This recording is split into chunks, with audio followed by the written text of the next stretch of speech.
台南嘉义国际狮子会肯定市长会提有爱无爱温暖城市的政策理念，所以共同捐赠180台轮椅来予大北门地区50个社区照顾关怀据点，并伫咧7号下晡，甲社会局长陈荣之做伙到永华市政中心来颁发感谢状。会使讲对台南的贡献对咱市民的努力，我想大家都有目共睹，所以从今天有好几位的这个民代的助理秘书，还有我们蔡淑秀议员咱在地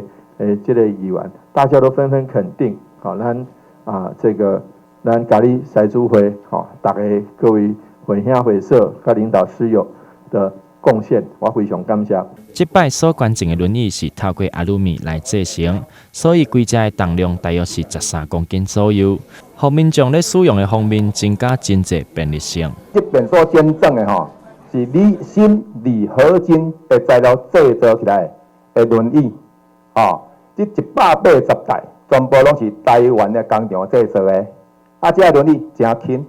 一台头13公斤，你若靠有咱手拿起来就起来啊。所以咧使用中真方便，这蛮高档的啦，嘛真实用。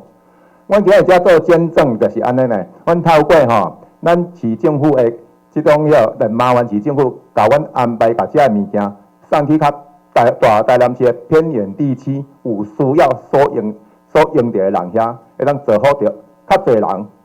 因如果有需要，咱甲照顾，咱能够照顾愈侪人。最后，市长表示，伫就任到即马已经特别满3档，老人人口逐档拢不断的增加。除了透过市府建构完善的社区照顾据点以外，透过民间大家做伙投入去社区关怀，让台南市的社福力量会当达到1+1大于2的效果。